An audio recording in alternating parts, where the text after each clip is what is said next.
बात करने के लिए लॉगिन करें www.astrotak.com।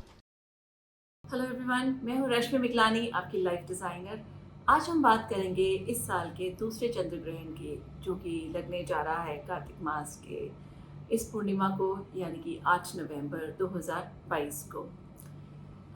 ये जो चंद्र ग्रहण है, ये अमेरिका, ऑस्ट्रेलिया, एशिया और पैसिफिक में दोपहर को रफली 1:32 से लेकर 7:27 तक देखा जा सकता है। और इंडिया में, भारत में ये शाम को 5:32 से लेकर शाम के 6:18 तक काफ़ी विजिबल होगा। तो चंद्र ग्रहण बेसिकली क्या है? ये एक सेलेस्टियल एक्टिविटी है और इसका इम्पैक्ट अर्थ पर, पृथ्वी पर जो भी चीज़ है, चाहे वो लिविंग है चाहे वो नॉन लिविंग है, देखा जाएगा, ऑब्जर्व किया जाएगा। चाहे वो एक एट टाइम्स एक पॉजिटिव इम्पैक्ट भी आता है और सिर्फ नेगेटिव इम्पैक्ट ही नहीं आता। पर इस चंद्र ग्रहण कुछ थोड़ा सा डिफरेंट है, कुछ थोड़ी सी मैं कहूँगी नेगेटिव चीज़ें ज़्यादा होने वाली हैं। उसका रीज़न क्या है? रीज़न ये है कि चंद्र ग्रहण जो 8 नवंबर को है, इस दिन देव दिवाली भी है। देव दिवाली मीन्स देवों की दिवाली। 8 नवंबर को अगर चंद्र ग्रहण है, इसका मतलब देवों की दिवाली पर चंद्र ग्रहण, यानी कि देवों की दिवाली में, देवों की खुशियों में ग्रहण। इनडायरेक्टली हम कह सकते हैं हमारी खुशियों में एक ग्रहण। तो इस वजह से कुछ नेगेटिव इम्पैक्ट अर्थ पर आ सकता है, चाहे वो लिविंग बींग्स हो या नॉन लिविंग बींग्स हो। अब अगर हम नेगेटिव इम्पैक्ट की बात करें तो हम कह सकते हैं कोई ऐसी नेचुरल कैलामिटी, चाहे वो एवलांच हो, चाहे सुनामी हो, चाहे बहुत बारिश हो, चाहे सडन चेंज इन वेदर हो, कुछ इन्फ्लेशन भी बहुत ज़्यादा ऑब्जर्व किया जा सकता है इट्स विजिबल पंचांग में। कोई वॉर लाइक सिचुएशन क्रिएट हो सकती है, कोई पॉलिटिकल इंस्टेबिलिटी हो सकती है। लाइक द कमिंग मंथ्स में जो लाइफ है, it is not going to be very very smooth. पर इन सब प्रॉब्लम से अच्छी बात ये है कि हम अपने आप को सेफ गार्ड कर सकते हैं। तो इन सब प्रॉब्लम से अपने आप को सेफ गार्ड करने का बेस्ट पीरियड क्या है? बेस्ट पीरियड है चंद्र ग्रहण का सूतक काल, जो चंद्र ग्रहण से रफली 9 घंटे पहले स्टार्ट हो जाता है। तो भारत में जो चंद्र ग्रहण का सूतक है, वो रफली 9:21 को 8 नवंबर को मॉर्निंग में स्टार्ट होगा और ये सूतक चंद्र ग्रहण की समाप्ति के साथ ही समाप्त हो जाएगा। तो जो भी आपने रेमेडीज़ करनी है, ये चंद्र ग्रहण के स्टार्ट होने से पहले सूर्य ग्रहण में, यानी कि मॉर्निंग में 9:21 से लेके शाम के 5:18 के बीच में, ये मॉर्निंग में ये आपने रेमेडीज़ ऑब्जर्व करनी है। ये रेमेडीज़ ऑब्जर्व करने से हमारी लाइफ में प्रॉब्लम्स जो हैं, जो कमिंग मंथ्स में, वीक्स में या डेज़ में आगे प्रॉब्लम्स आने वाली हैं, नेगेटिविटी आने वाली है, उससे हम काफ़ी हद तक अपने आप को सेफ गार्ड कर सकते हैं। तो सबसे पहले बात कर रहे हैं कि चंद्र ग्रहण है जैसे कि हमें शुरू से ही पता है कि हमें नेकेड आई से चंद्रमा को बिल्कुल नहीं देखना है। अगर आप किसी एस्ट्रोलॉजिकल इवेंट में पार्टिसिपेट करना चाहते हैं और चंद्र ग्रहण को ऑब्जर्व करना चाहते हैं, देखना चाहते हैं, तो आपके लिए एक स्पेशल गॉगल्स दिए जाते हैं। वो गॉगल्स पहन के ही आपने चंद्र ग्रहण को ऑब्जर्व करना है।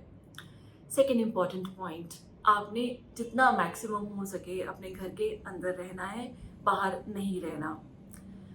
इस दौरान चंद्र ग्रहण के टाइम कुकिंग या ईटिंग अवॉइड कीजिएगा अनलेस एंड अनटिल आपके घर में कोई प्रेग्नेंट लेडी है, छोटे बच्चे हैं, एल्डरली हैं या कोई बीमार है जिनको आप खाने के लिए, कोई प्रॉपर मेडिकेशन का टाइम है उनको खाने की ज़रूरत है और हम उनका खाना अवॉइड नहीं कर सकते। तो ऐसी स्थिति में, इस पोजीशन में आप उनको खाना दे सकते हैं। यूजुअली हम शाम के समय पूजा आराधना ऑब्जर्व करते हैं, बट चंद्र ग्रहण के समय मंदिर, अपने घर के जो मंदिर हैं, उस मंदिर के आगे या तो एक कर्टन लगा दीजिए या उसके दरवाजे बंद कर दीजिए और कोई भी पूजा इस समय करना मना है।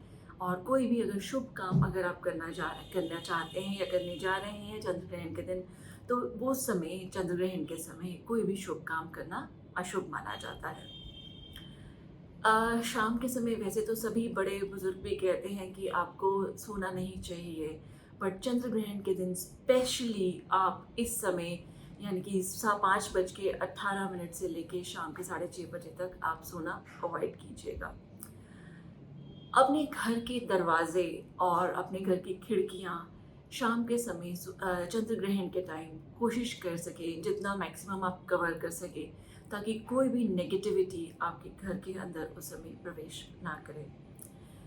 ट्रैवल अगर आप कर रहे हैं, कुछ आपका प्री प्लान्ड है ट्रैवल, तो कोशिश कीजिए चंद्र ग्रहण के समय आप ट्रैवल अगर अवॉइड कर सकते हैं तो वो ट्रैवल आप अवॉइड कीजिए। तो ये तो कुछ थी चीज़ें, जो 7 चीज़ें रादर जो आपने अवॉइड करनी है। बट अब हमें ऐसी कौन सी चीज़ें हैं जो हमें इस चंद्र ग्रहण के पीरियड में या इस सूतक पीरियड में हमें ज़रूर करनी है। सबसे पहले बात करेंगे हम चैंटिंग और मेडिटेशन की। जैसे मैंने पहले कहा कि हमें पूजा नहीं करनी है, पूजा करना शुभ नहीं माना जाता है, बट चैंटिंग और मेडिटेशन करना इस ग्रहण में, इस सूतक काल में अनिवार्य है।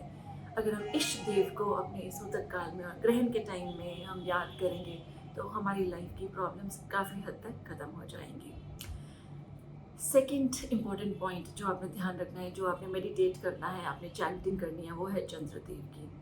आपको 2 चैंटिंग्स बता रही हूँ, आप इन 2 चैंटिंग्स में से कोई भी एक चैंटिंग, एक माला एटलीस्ट ज़रूर कीजिएगा। फर्स्ट चैंटिंग है ओम नमः शिवाय, आई रिपीट ओम नमः शिवाय। सेकंड चैंटिंग है ओम सोम सोमाय नमः, आई रिपीट ओम सोम सोमाय नमः। इन दोनों में से कोई भी आप एक चैंटिंग, एक मंत्र जाप कर सकते हैं और कोशिश कीजिए कम से कम एक माला ज़रूर कीजिएगा। नेक्स्ट चैंटिंग जो आपने करनी है, जो मंत्र जाप करना है, वो है राहु और केतु का मंत्र जाप। ये मंत्र जाप करने से भी काफ़ी हद तक जो नेगेटिविटी है चंद्र ग्रहण की, वो हमारी लाइफ में ख़त्म हो जाएगी। थर्ड इम्पॉर्टेंट रेमेडी जो आपने करनी है इस सूतक काल में है, वो एक वाटर रेमेडी। ये वाटर रेमेडी क्या है? आपने एक चांदी का गिलास या चांदी का जग या चांदी की कटोरी या चांदी का कोई भी और एक बर्तन लेना है, उसमें पानी भरना है। पानी भरने के बाद आपने उसमें एक तुलसी का पत्ता तोड़ना है। या इस बात का आपने ध्यान रखना है, जो तुलसी का पत्ता आपने तोड़ना है, वो तुलसी का पत्ता आपने चंद्र ग्रहण के सूतक काल स्टार्ट होने से पहले ही तोड़ लेना है। और नॉट जस्ट इस ग्लास में पानी में आपने डालना है, आपके घर में जितना भी खाना बना हुआ है, कुक्ड फूड है या दूध हम सबके फ्रिज में रहता है, उस दूध में आपने तुलसी का पत्ता ज़रूर डालना है। Okay, so coming back to the remedy, आपने चांदी का ग्लास लेना है, उसमें पानी डालना है। पानी डालने के बाद उसमें एक तुलसी का पत्ता डालना है, उसको अपने दोनों हाथ में पकड़ के इस तरह से, उसके बाद आपने नॉर्थ वेस्ट डायरेक्शन में फेस करना है। अपने घर की जब आप नॉर्थ वेस्ट डायरेक्शन में फेस करेंगे, जो कि चंद्र को रिप्रेजेंट करती है, इस डायरेक्शन में फेस करके आपने ग्लास को दोनों हाथों से पकड़ के आपकी जो भी विशेज़ हैं, जिसके लिए आप इतने टाइम से एफर्ट्स कर रहे हैं और आपकी वो विश पूरी नहीं हो रही, आपने उसको ग्लास को पकड़ते हुए अपनी विश एक पॉजिटिव एफर्मेशन के साथ बोलनी है। सपोज़ आपके लाइफ में फाइनेंसिस की कमी है, तो आप बोलेंगे कि चंद्रदेव, मैं अपने आप को एक काफ़ी सेटिस्फाइड, एक काफ़ी वेल सेटल्ड इंसान फ्यूचर में देख रहा हूँ। ऐसे पॉजिटिव एफर्मेशन के साथ आपने वो ग्लास नॉर्थ वेस्ट डायरेक्शन में रख देना है। और चंद्र ग्रहण ख़त्म होने के बाद जब आप वो पानी पिएंगे, आप ग्रेजुअली देखेंगे आप उस विश को पूरी करने के डायरेक्शन में धीरे धीरे आपकी मोटिवेशन बढ़ेगी, आप काम करना शुरू कर देंगे, आपकी लक आपको उस चीज़ को अचीव करने में आपको सपोर्ट करेगी। ट्राई कीजिएगा, this remedy is very practical, very easy and above all very effective.